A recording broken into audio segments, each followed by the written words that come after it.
Most families think seeds are a spring purchase, like soil or a rake, something you grab at the store because that is what everyone has been trained to do. And that quiet habit is a trap. It locks you into a life where your garden only exists as long as the store shelves stay full, prices stay low, and seed packets keep showing up on time. Most people never notice the cost because it is spread out in small payments. $10 here for tomato seeds, $5 there for lettuce, another $15 for beans and cucumbers.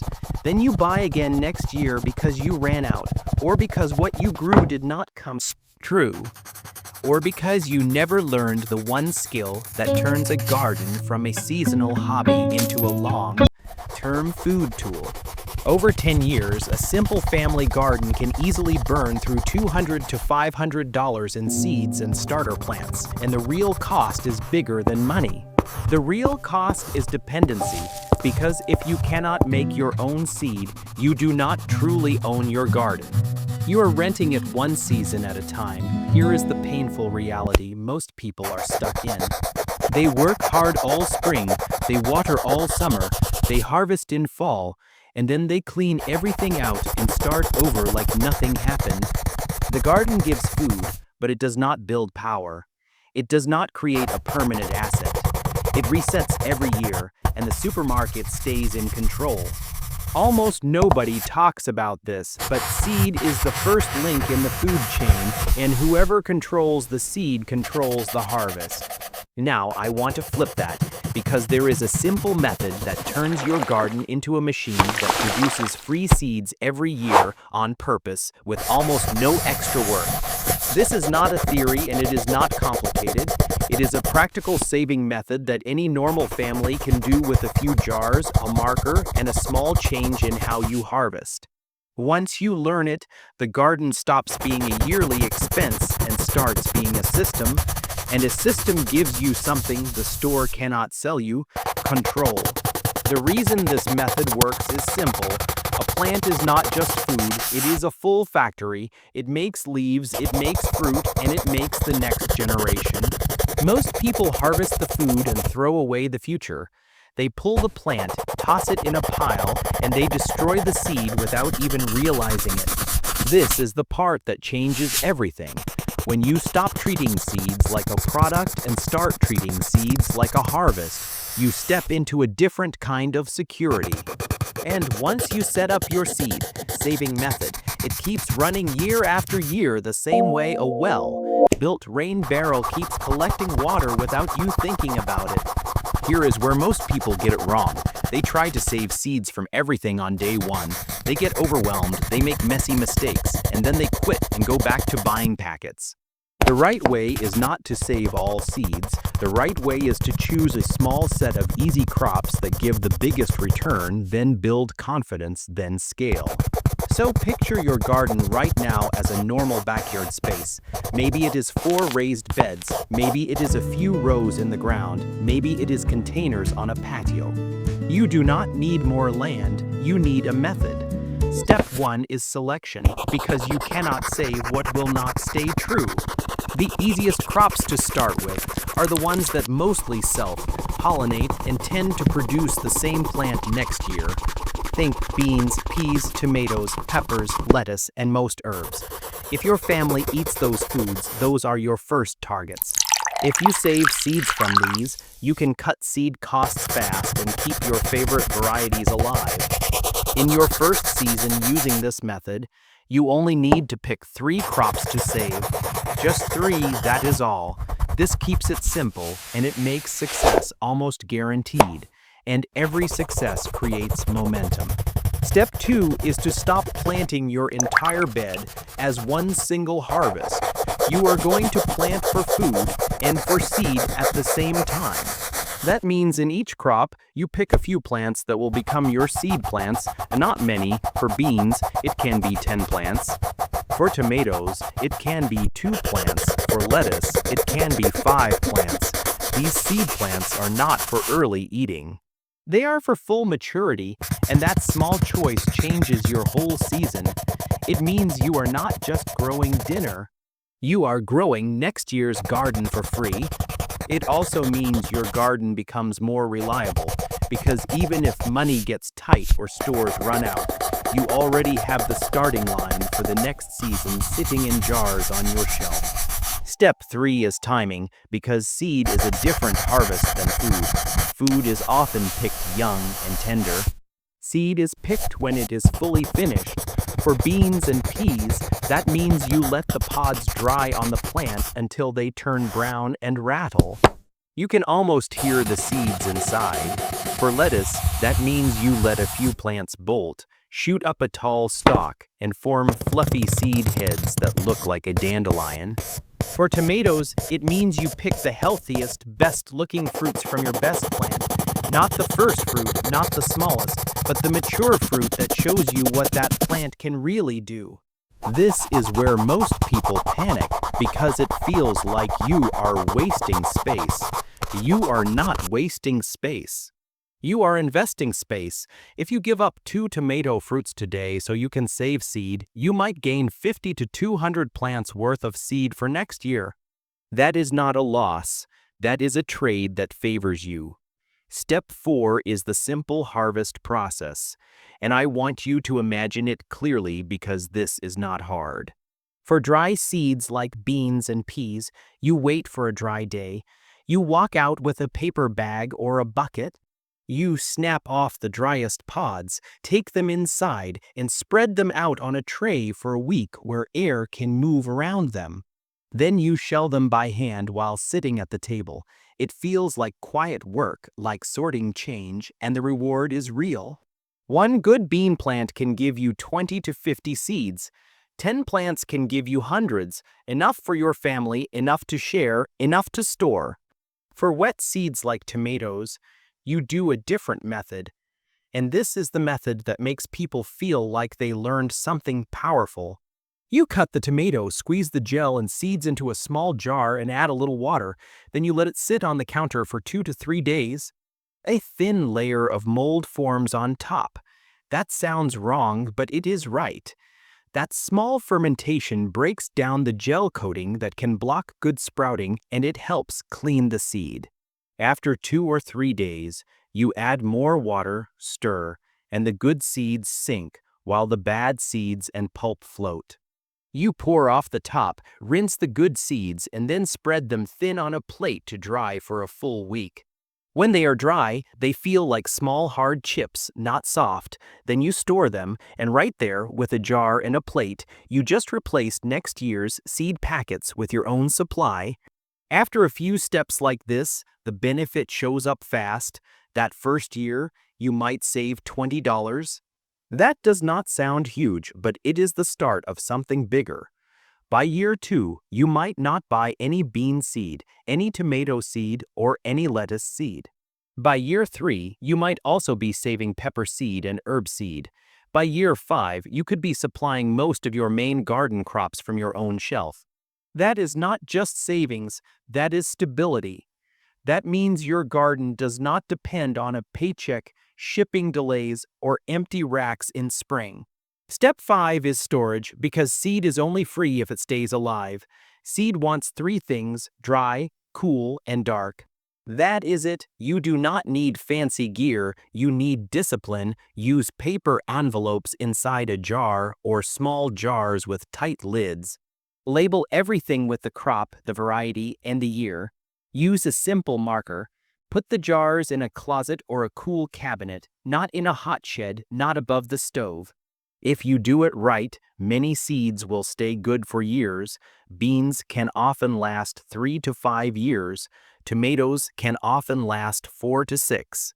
Lettuce is shorter, often 1 to 3, so you save it more often. This is the part that changes everything because storage turns a one-time harvest into a multi-year reserve. Just like canned food, seed becomes a pantry item, a seed pantry. Step 6 is quality control, and this is where most people feel unsure, so I want to make it simple. Before planting season, you test a small sample. Take 10 seeds, put them on a damp paper towel, fold it, place it in a bag, and keep it warm. In a week or two, count how many sprout. If 8 sprout, you have strong seed. If 3 sprout, you plant thicker or you use newer seed. This one small test prevents wasted time in spring and keeps your system reliable. And when a system is reliable, you stop guessing and start planning. Now, halfway through, let me show you what this looks like in a real world life. Because systems only matter when they work for normal people, not perfect farms. Imagine a father named Omar with 2 kids and a small backyard. He used to buy seeds every spring. He spent about $40 on seed packets and another $60 on starter plants because he was afraid his seeds would not work. His garden did okay, but it always felt fragile. One year, money got tight. He decided to try the seed-saving method with just beans, tomatoes, and lettuce. He marked 2 tomato plants with a strip of cloth, seed plants, and he left 10 bean plants to dry down. In late summer, his kids helped shell beans at the table. In fall, he fermented tomato seeds in a jar like I described. In winter, he opened his seed jar and saw enough bean seed for 3 full rows, enough tomato seed for dozens of plants, and a paper envelope full of lettuce seed that looked like dust but held the next season inside it. The next spring, he bought nothing for those crops. He started more plants from his own seed, and the money he did not spend went toward compost and a simple drip hose. His garden got better not because he worked more, but because he built a loop. The system began feeding itself. And the biggest change was not the food, it was the feeling. He stopped feeling like a customer and started feeling like a producer. That shift matters. Now let's keep building because the method becomes more powerful when you optimize and scale. Step 7 is isolation and honesty about what you can save easily. Some plants cross with each other and make mixed seeds that do not grow true. Squash is famous for this. Corn is famous for this. Many types of cabbage family plants can cross too. That does not mean you can never save them. It just means you do not start there. You start with easy self-pollinating crops, you build the seed pantry, and then later you learn the harder ones when you are ready. Almost nobody talks about this, but success in seed saving is not about being advanced. It is about being selective. A small set of reliable seeds is better than a big pile of confusing ones. Step 8 is selecting for your yard, which is where your seed becomes better than anything you can buy. When you save seeds from the healthiest plants in your specific garden, you are training that crop to your soil, your weather, your watering style, and your pests. This is quiet power. Store seeds are made to grow in many places. Your seeds are made to grow in your place. Over 3 to 5 years, your garden becomes easier. Plants handle heat better. They handle your local bugs better. They sprout more reliably. It is like building a family line of plants that knows your land, and that is real food security. Step 9 is scaling the method so it does not take over your life. You do not save seed from every plant. You save seed from the best few. You keep the rest for eating. Seed saving should feel like a small ad. On to harvest time, not a whole new job.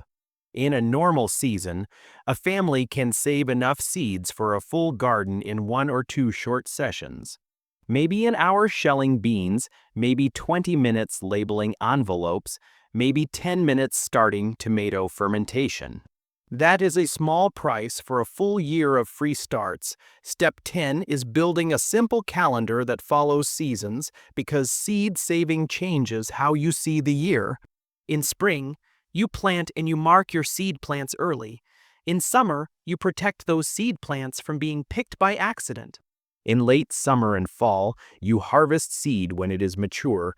In winter, you organize, test, and plan.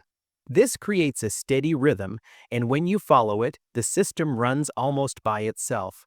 Now let's talk about numbers again, because food security needs numbers, not wishful thinking.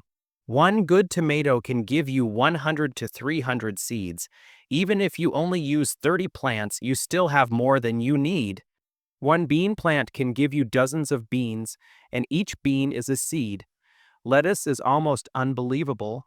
One lettuce plant left to flower can give you hundreds to thousands of seeds.